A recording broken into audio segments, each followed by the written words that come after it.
Assalomu alaykum aziz do'stlar. Efirde siz kutgan muzika sirlari tок-шоу. Marhamat, tomosha eting. Azizlar, ток-шоуымыздың бүгінгі санында хореографлар, яғни ойын өнері арқалы халқымызға танылған белгілі талант иелері. Marhamat, танысың. Бірінші қатнасушымыз Дамихан Ибрагимова. Екінші қатнасушымыз Есназар Қалмұратов. Һәм үшінші қатнасушымыз Гүлайым Салиевалы. Құрметлі қатнасушылар, ток-шоуымызға қош келіпсіздер. Үш басқышлы бұл ток-шоуымыз үшін таңлап алынған сұрауларға сіздер тәріптен айтылған әр бір жауапты, әр тәріплеме бақалап барушы төрешілер топары менен танысып алыңдар. Өзбекстан һәм Қарақалпақстан көркем өнер қайраткері, ұстаз-композитор Нажмаддин Мухаммеддинов. Бақсы һәм сазенде Артықбай Ережепов.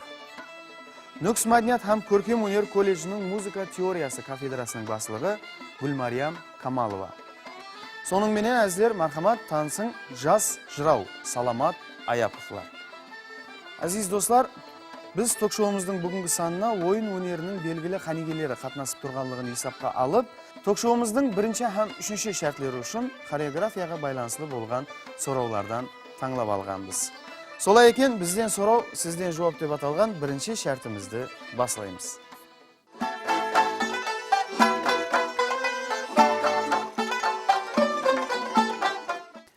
Әзілер, бірінші шартты біз қатнасушыларымыздың музыканы есту, яғни тыңлау арқалы табу шеберліктерін сынау мақсатында магнит ленталарынан жазып алынған намаларды қойып естіруді мақұл тапқанбыз.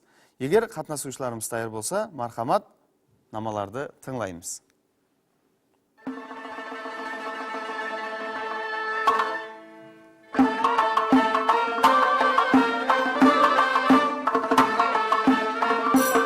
Мархамат, бірінші қатнасушымыз. Бұл нама халық намасы болып, Жапақ Шамұратов оны қайта слеген. Жапақ Шамұратов дутарда ойнап батырған уақытында Лиза ханым Петросы уақылары балетмейстер еді. Естіп қалады. Кейінен екеуі біргелікте музыканы қайтадан іслеп, дөретпе шығарады. Сондай ажайып дөретпе. Ілме Сұлтан ол ілме деген тігуші деген, да? Сұлтан деген сондай бір шебер қыз болған ол. Сол шебер қызға арнап қойылған дөретпе болып есапланады. 16 қыз ойнайды бұл. Ол массалық ойын болып есапланады. Бұл ойында біз көреміз қызлардың ұшық үйіруі, қызлардың кілем тоқуы. Бұл ойында Лиза ханым Петросова Өзбекстан, Қарақалпақстанға минеттенген артистка болып есапланады. Қарақалпақстанымызда бірінші болып Қарақалпақ ойындарының рауаждануында өз үлесін қосқан апамыз. Лиза ханым Петросованың қазіргі уақытта біздің балетмейстерлеріміз бұл ойында профессионал дәрежеде қайта іслеп сахнаға алып шықты. Рахмет. Мархамат, кейінгі наманы тыңлаймыз.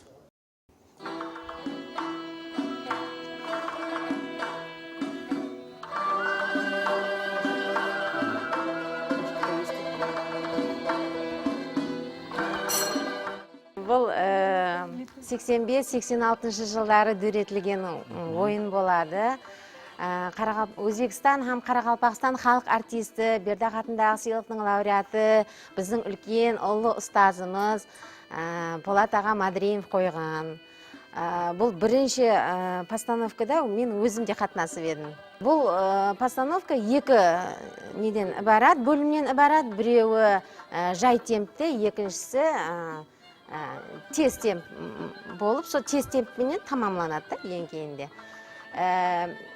Бұл ойын туралы айта кетсем, қызлардың білезігі, жүзікке байланып кеткен білезік туралы содан келіп шыққанда әрекетлері сондай сұлу қойылған ойын. Музыкасы Жуадин деп есіптікі. Бұл ойында біз білеміз екі бөлімге ібарат деп. Бірінші бөлімінде қызлардың қолында чак-чак істетілген, чак-чакпен шығады қызлар. Hem de Дамихан апажа айтып толықтырып кеткендей, енді чак-чак ойыны көп ойларда ұшырата бермейміз. Чак-чак ойында мына құруққа қыздардың кіруі чак-чакпен шығуы. Және бір үтібарлы жері, бұл жерде қызларымыздың жеңіл hareketde oynauı. Рахмет жауаплар үшін. Мархамат, кейінгі наманы тыңлаймыз.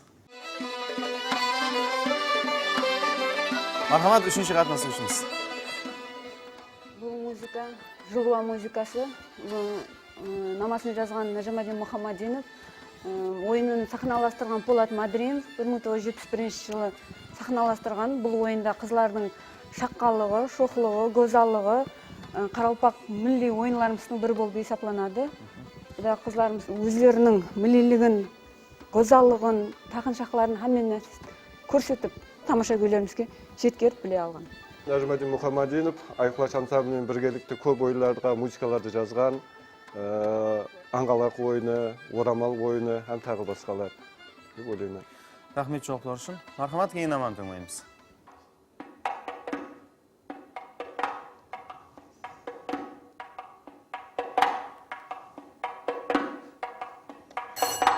Мархамат, екінші қатынасушымыз. Бұл арал жігітлері ойыны болып, бұл ойынды біріншілерден болып, Лиза ханым Петросова ойынды сахналастырған. Бұл ойынның аты балықшылар ойыны болған. Бұл Арал теңіздің бойына барып, балықшылардың балық тұтуы, торлардың тоқылуы Лиза ханым үйреніп, одан кейінгі соңғы давамын Полат аға Мадриев, Өзбекстан Қарақалпақстан халық артисті, Хамза атында һәм Бердақ атында мемлекеттік сыйлықтардың лауреаты, Шұхрат медалы һәм фидакарлық меншіктер үшін ордендермен сыйлықталған. Бұл ойында біз білеміз, Полат аға үш нені істеген. Бірінші шағала ойыны. Шағала ойыны дегенде біз шағалаларды көз алдымызға келтірсек, әрбір шағаланың балыққа ұмтылуы, бұл ойындағы профессионал дәрежеде қойылуы содан ібарат. Кейін ала бұл ойынды толықтырып, Полат аға арал жігітлері деп бұл ойынды атамасын өзгертеді. Рахмет жауаплар үшін. Мархамат, кейінгі наманы тыңлаймыз.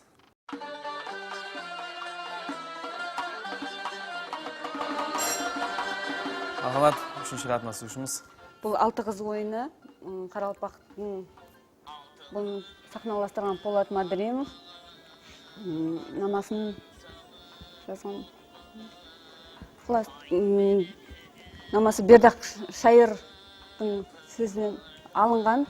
Да алты қыз, Қаралпақтың алты қызы тойға шығады, азығын түйіп. Алты қыз мініп арбаға тойға шығады. Бұнда қызлардың тағыншақлары, киінулері, қызлардың тойға таярланып, арбаға отырып, тойға жол алып баратқаны хақында көрсетіледі. Рахмет. Музыкасы халық намасы болып есептелінеді. Мархамат, кейінгі наманы тыңлаймыз.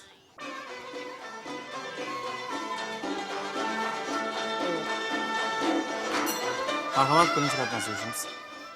Бұл байот деп аталады. Намасы халықтікі. 57 жылы осы өзбек ойынына бір үлкен өзінің үлесін қосқан Мукарама Тұрғынбаева сахналастырған бұл ойынды. Мархамат, толық тұрмыз. Бұл ойында біріншілерден болып Бахар ансамблі ойнап шығады. Бахар ансамблі Мукарама Тұрғынбаева сол ойынды сахнаға алып шығады. Сол ойынды, байот ойынды. Рахмет жауаплар үшін. Мархамат, кейінгі наманы тыңлаймыз. Мархамат, екінші қатынасушымыз. Бұл Лаган ойыны халық намасы Өзбекстан халық артисті Исакар Акилов қойған. Бұл ойын 1937 жылы қойылады. Бұл ойында Ферғана ұсылында қойылған. Бұл музыкада Карнай, Сурнай намаларын естек болады. Һәм де бұл ойында қайрақпенен қойылған бұл ойында. Рахмет жауаплар үшін. Мархамат, кейінгі наманы тыңлаймыз.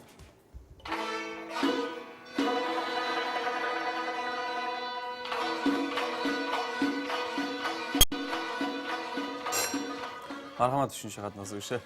Бұл өзбекше ойын рахат, халық намасына жазылған. Бұны 1944 жылы Мукарама Тұрғынбаева тарапынан сахналастырған. Қазіргі уақытта біздердің шәкіртлеріміз үлкен сахналарда, сабақлық дәуірінде біздер оның харекетлерін үйреніп, ойынды еледе жетілістіріп барып Мен Мархамат. қосымша толықтырып өтпекші мен. Халық намасы Мұхамедов бұны қайта істеген. Рахмет. Мархамат, кейінгі наманы тыңлаймыз.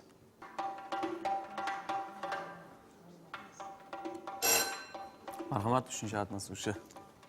Бұл өзбекше ойын, піллә ойыны. Bunda jeke oyun. Bunda kızımız pilla kurtundan jip tokup, oramal tokuydu. Bu doyarada atkarladı oyun. Jeke oyunu. Бұл ұста Алым Камиловтың ұсыларынан пайдаланған бұл жерде, бұл ойында не. Кейіншелік бұл массалық ойынға айланып кетті. Сондай зор шебер істелінген. Мархамат, кейін аман тыңлаймыз.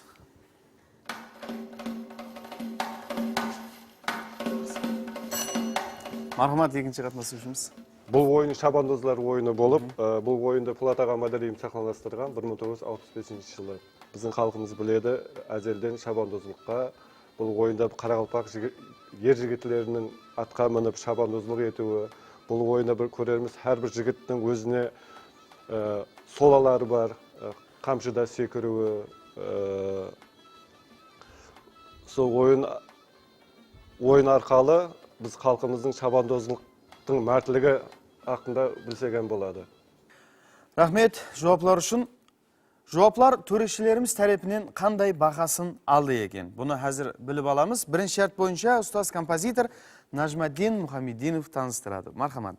Музыка сырлары ток-шоуымыздың бүгінгі санын көріп өздеріңізден сәл хайран қалатын шығарсыздар, себебі әр көрсетуіміздің әр санын өзгешелеу қылып баратырмыз. Міне өткен санымызда опера жанрымен көбірек шұғылданған болсақ, бұл көрсетуімізде текарынан хореография ойын бойынша текарында соны көрсетіп жатырмыз. Бұл демек біз харекет қылып жатырмыз. Келешекте де бұл ток-шоуымызды байытыңқырап барып, бұл дүнияда бай болған көркем өнеріміздің, мәдениетіміздің әр қилы жанрларын көрсету, оларды біздің жастарымыз қалай біледі екен, қалай халыққа жеткереді, қалай жастарымызға келешекке жеткереді. Міне бүгін қатынасып отырған қызларымыз бен балаларымыз міне біздің көркем өнер колледжіміздің ұстазлары, жақсы білімге ие, бәрі де халқымызға көптен бері танылып келе жатырған біздің бір жүда ерте емес пайда болған ойын жанрымызды, аяқ ойын дейміз ғой, аяқ ойын дейді, бірақ ойын деп айтқанымыз дұрыс, себебі өзі қол ойын, бас ойын деген жоқ, ойын. Сол ойын жанрымызды байытуда көп қызмет қылып жатқан жастарымыз. Міне бұлардың бүгін білімдерін көріп, естіп, бірақ менің айтып кететін бір тілегім, әлбетте бұл жерде музыка менен хореография екеуі туысқан. Екеуін айырып болмайды. Авторын әлбетте білу керек, авторларын. Әсіресе музыканың. Соның үшін сол екеуін ажыраспай айтсаңыздар, жода жақсы болар еді деп ойлаймын. Қайта естілеген, мысалға жаңағы 6 қызды айтып кеттіңдер ме? 6 қыз ол халық мағынамасы болғанменен, халықнамасы тек кішкентай ғана, оны қайта естілеген кім еді? Міне соны айту керек еді. Қайта естіліп, оны оркестрге, ансамбльге қайта естіліп шығарған кім еді? Солардан айту керек. Міне соған көп қанамалар міне Элмесі тонам сондай міне қайта естілеген. Оны айтып кеттіңіз шапағат едеп дұрыс. Мен ойлаймын, балаларымыздың, қызларымыздың білімі жүда жетерлі деп ойлаймын. Соның үшін біз сөйлеушілер ағзаларымен ойласа отырып, төмендегі бағаларды қойды ұйғардық. Бірінші Дәмехан Ибрагимова қызымыз 39 балл топлауға месар болды. Екінші Есінзар Қалмұратов баламыз 40 балл топлауға месар болды. Үшінші Гүлайым Салиева қызымыз 40 балл топлауға месар болды. Рахмет, құрметлі қатынасушылар, алдымызда күтіп тұрған екінші шартты сіздерді жаңа сұраулар күтпекте. Демек, нәубет екінші шартке.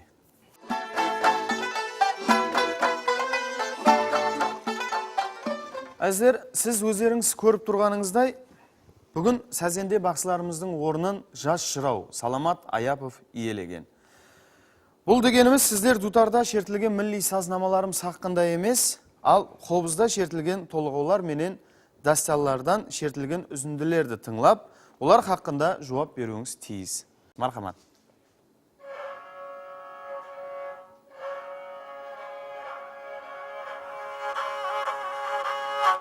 Әне хан, тәбірінгіл еріңнен гүл шара сүйгенің келді хан зәрепше, тапқаның иттің баласы, тәбірінгіл күшіктің кабасы деп, Бұл хабарды айтқанда, жатқан жерінде Гүлшара көзін ашып қараса, Зәрепшені көргенде, атай енесін көргендей, неше ерден тымсаллап, гә толықсып, гәжілап, толғай берген секілді ау.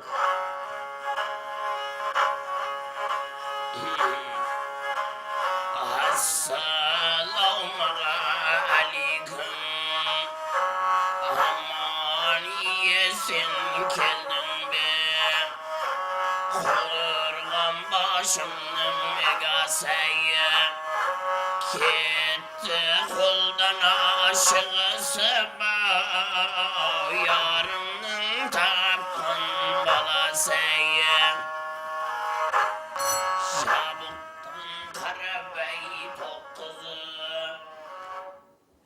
Мархамат, екінші қатынасушымыз. Бұл халқымызға белгілі, адаспасам, шәрияр дастаны болады. Бұл жерде шәрияр мен әнжім дүнияға келеді. Шәриярды құлына шөлге апарғанда шөләм сөйлейді, суға апарғанда суам сөйлейді, тауға апарғанда тауам сөйлейді. Сөйтіп шөл салыққа тастап кеттік. Бұл шәрияр әнжім киіктің сүтіне еміп келеге келеді.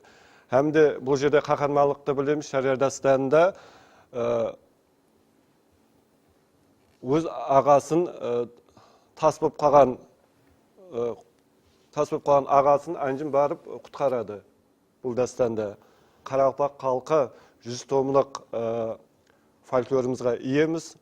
Соның ішінде халқымызды жақсы тыңдайтын dastanдарының бірі бұл шәрияр дастаны болып есептелінеді. Рахмет жауаплар үшін. Мархамат, кейінгі дастанды тыңдаймыз. Аны ендігі гәпті естің, талшыбықтай тауланған, алтын күбі пуланған, қара қаслы, қолаң шашлы, жаудыр көзді ширін сөзлі. Ерні жұқа қаймақтай, аузы сұлу оймақтай, пісте мұрын бадам қабақ, кең құшақлы ақтамақ. Хенже түслі, пері түслі даңқы түскен жәхәнге, алтын гәуһәр басында, өзі 14 yaşында, 6 ұлдың ортасында ерке бол өскен еді. Жарқырайды өңірінің тұмары,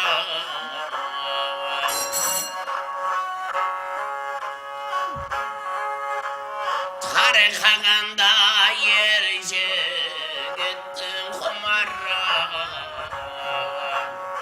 Рахмет.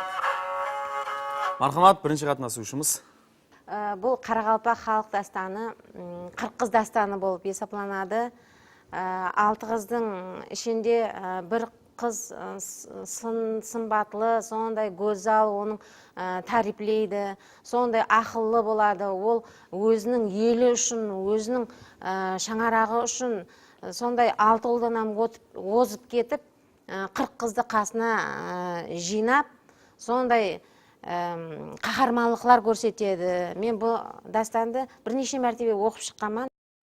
Толықтырсам бола ма? Рахмат. 40 қыз дастаны біз бәріміз білеміз, халық дастаны болып, бұл Сарыкөп қаласында болады. Бұл қазіргі уақытта Елек қалада жайласқан 40 қыз қорғаны болып, 40 қыз дастаны бойынша біздің алымларымыз көп өзетленген, һәм диссертациялар жақлаған, монографиялар шыққан, тарихи дастан десеген болады. Рахмет жауаплар үшін. Мархамат, кейінгі дастанды тыңдаймыз. Ане хан, жасаулары майданға шығарып жіберіп, батырды таққа отырғызып, мәртлігіне көзі жеткен соң өзі тақтына отырып. Әне келген батырға қарап, арзы ахуалын айтып атқан секілі.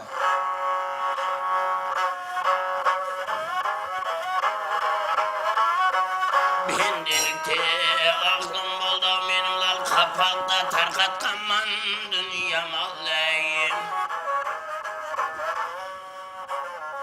Рахмет. Мархамат, үшінші қатынасушымыз. Бұл Қарақалпақта белгілі дастан, едіге дастаны болып есептелінеді. Бұл дастанда жігіттің батырлығын көрсетеді. Толықтырсам бола ма? Мархамат. Едіге дастаны бұл халық дастаны болып, едігенің періден туылуы, оның ұлы Нұраддиннің ері жүрек азамат болып жетілісуі. Едіге дастаны бойынша біз білеміз, Қарақалпақстанда едіге дастаны бойынша конференция өткелді. Бұл конференцияға Япониядан, Түркиядан, Германиядан алымдар келіп, ЮНЕСКО-ның жәрдеміменен өтене жырау варианты жазылады. едіге дастаны 16 вариантқа барады. Хәмде Финляндияның Хельсинки қаласында осы инглиз тіліне аудармасы шығады.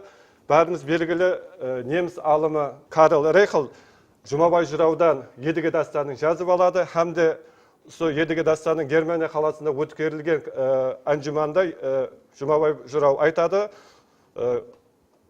Сол әңгіманға Алтын мирас қорының басшылығы Абын апа да бірге барады. Бәріміз білеміз, Өтене жырау бір дастанда айтқан уақытта 150 намаға салып айтқан. Өтене жыраудың айтылуына қарағанда ғалнамасымен айтылған бұл. Рахмет. Қобыздың қайтқан газдай ғаңқылдаған сесінде хақиқатында да қандай да бір сыр жасырынған. Соның үшінде оны тыңлаған сайын тыңлағын келеді. Жауаплар үшін рахмет. Хореографисттеріміз, яғни ойын өнерінің иелері болған бұл қатынасушыларымыз милли фольклорымыз үлгісі саналған дастанлар хақында қаншелі дұрыс жауап бере алды.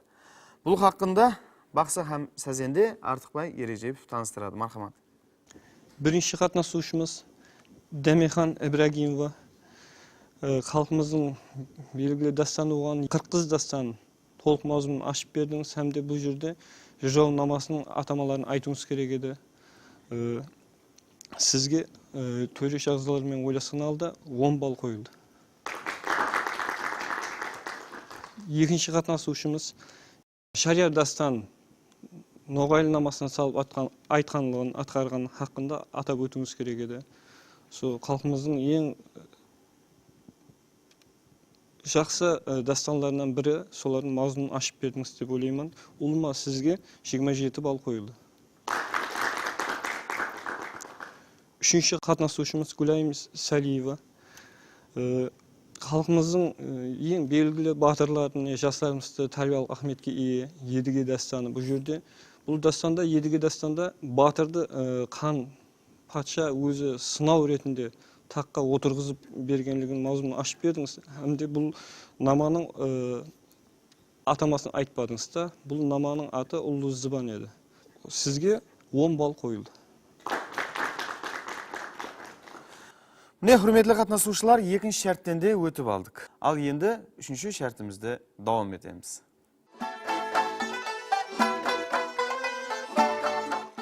Әзіз достар, бұл шәртімізді ойынлар хақында ойлар деп атадық. Әлбетте сіз қатынасушыларымыз үшін бұл шәрт қиыншылық тудырмайды деп ойлаймыз. Себебі әзір режиссеріміз тарапынан мониторда қойылатығын бұл ойынларды білмеуіңіз мүмкін емес.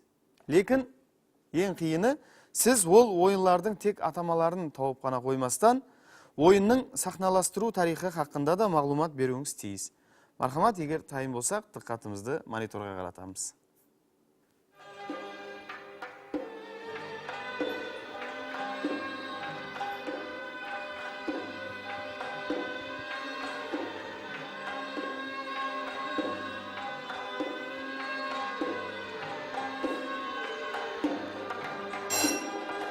Мархамат, үшінші қатынасушымыз.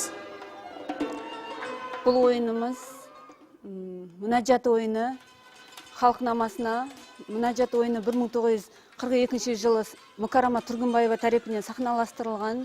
Бұл ойынның қахраманы жұлдызлармен сөйлесіп біле алатұғын, қиыншылықты жеңе алатұғын қахраман болып есептелінеді. Бұнда қыздың нәзіктілігі, өзінің гөзаллығы, сондай қиын жағдайларда жеңе алатұғылығын тарифлеп береді.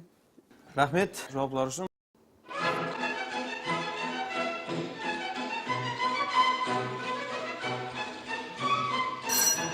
Мархамат, бірінші қатынасушы.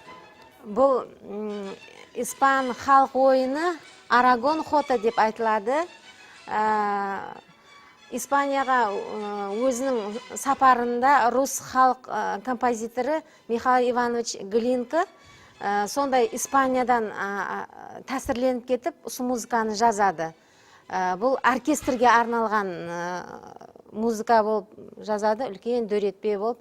Сахналастырған Игорь Моисеев болады. Бұл ойында бірінші бармақпенен үшінші бармақ екеуі мынандай болып тұрады. Себебі кастенета деген болады. Соны біздерде қайраққа ұқсап кетеді, хорезмский қайраққа, соны шалып жүріп ойнайды да. Ойынның өзі 3 бөлімнен ібарат болады. Неке солалары бар. Рахмет жауаплар үшін. Мархамат, кейін көріністі көреміз.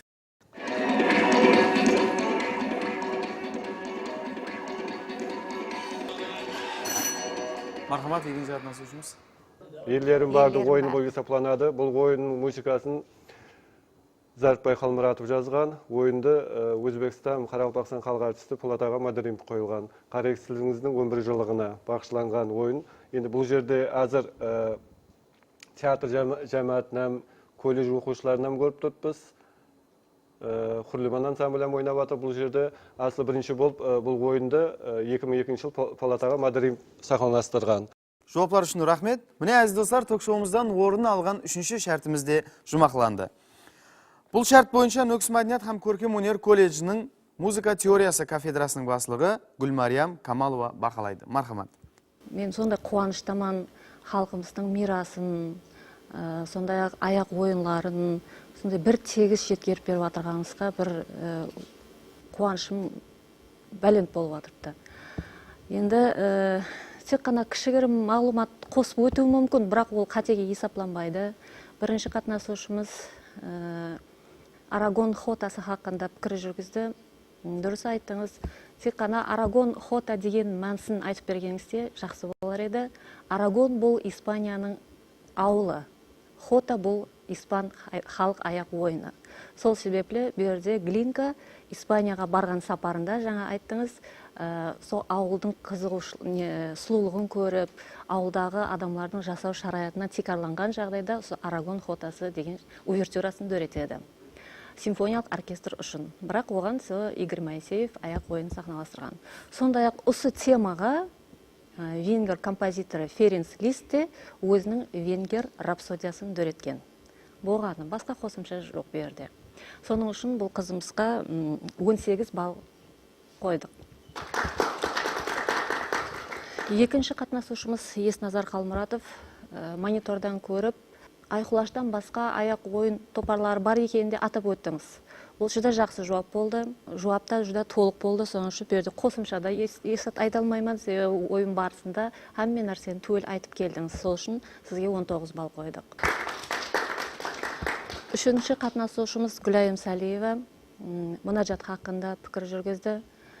Жақсы, оғанда бір қате кемшілік есі келтіре алмаймыз. Соның үшін бұл қызымызға да 19 бақа қойдық. Және бір айта кететін жерім, бұл оқушыларымыз, ұстазларымыз жұмыс барысында өздерін һәр тәреплеме жақсы көрсетіп атырыпты. Сондай өздерінің шәкіртлерімен қатынасып, һәр қашан кадр арқасында жұмыс істеп жүрген ұстазларымыз. Бүгін мінеке көрсетуде өздерінің қандай дәрежеде екенлігін көрсетуге әрекет етті. Рахмет бақылаулар үшін. Әзілер, қатынасушыларымыздың бірінші һәм екінші һәм үшінші шарт бойынша топлаған ұлыма балалары менен ұстаз композитор Нажмадин Мухаммединов бақылайды. Һәм ток-шоуымыз соңында өзінің пікір ұсынысларын білдіреді. Мархамат. Бүгінгінің жаңалығы, бүгін көрсетудің жаңалықтары турасында айтып кетіп едім. Енді бұл әлбетте біз бұны еледе байытып баруымыз шарт, байытып баруымыз керек. Себебі бұның ішінде һәм ойынлар, әр бір халықтың, біздің Қарақалпақ халқының, басқа да халықтардың ойынларын көрсетіп жатырмыз. Сонымен қатар біз міне жырауды да қостық ішіне. Жырау бұл біздің қазіргі Қарақалпақ халқы өзі ең бір дәстанларға бай халық. Дәстанларға бай халық. Қанша дәстанлардың бар екенін өздерің білесіздер. Бұлардың әммесі қазір баспадан шығып, жүда халқымызға жүда кең түрде таратылып жатырыпты. Міне сол дәстанлардың бәрінің осы дәуірге дейін әсірден әсірге жетіп келуі, әлбетте бұл жырау бақсылардың үлкен минеті болып есептелінеді. Бүгінгі көрсетуімізге жырауды қосып, жастарымыз әсіресе дәстанлардың не екенін білсін, жастарымызға жетіп барсын, жырау дегеннің қандай ахметке ие екенін білсін деген мақсатта міне жырауды да қосып, бүгінгі ток-шоуымызды байытыңқырап отырмыз деген үлкен қуаныштамыз. Міне енді мен ойлаймын бүгінгі жастарымыздың қандай сауатқа ие екенін міне тыңлап отырмыз сіздермен бірге. Біздің көңіліміз толды. Жақсы жауаптар беріліп жатырыпты. Дәмехан Ибрагимова 66 балл топлады. Есінзар Қалмұратов 77 балл топлауға мәсір болды. Гүлайым Салиева 69 балл топлауға мәсір болды. Рахмет бақылаулар үшін. Құрметлі қатынасушылар, өздеріңіздің ұсыныс пікірлеріңізді тыңласақ. Мархамат. Мен пікірім, бүгінгі ток-шоуымыз сондай зор бірінші рет қатынасып жатырмыз. Еледе тайырлану керек, тарихын жақсылап білу керек әрбір ойынның. Бүгін халық ойыны бөлімінің оқытушылары шәкіртлерімізбен келіп отырмыз. Мен ойлаймын, шәкіртлеріміз азғандай болса да бүгінгі ток-шоудан көп нәрселерді үйренді, өзіне керекті мағлұматларға ие болды деп ойлаймын. Мен пікірім, музыка сырлары ток-шоуыда жақсы өткерілді, жаңалықлар кірітілген. Ток-шоуында еледе жырауларды, дастанларды оқып баруымыз керек, еледе музыкалардың, намаларды композиторлардың кімнің жазғанын, кім тарапынан жазылып, харекетлердің атларын, қайта істеген, кім істеп шыққанларын әмесін біліп баруымыз керек. Өздеріміз біліп, мына өсіп баратқан шәкіртлерімізге жеткеріп барамыз деген ниетте қаламыз. Рахмет, құрметлі қатынасушылар, сіздердің алдағы істеріңізде де табыстар тілейміз. Әзіз достар, уақыт жүйрік, ол күтіп тұрмайды. Біздерді жаңадан жаңа игіліклі істерге қарай талпындырып бара береді. Сол айтқанымыздай, музыка сырлары ток-шоуымыздың жаңа саналарында және де дидар көрсеміз деген жақсы ниетімізбенен бүгінгі ток-шоуымызды жұмақлаймыз. Әмме уақытта сау, саламат болың.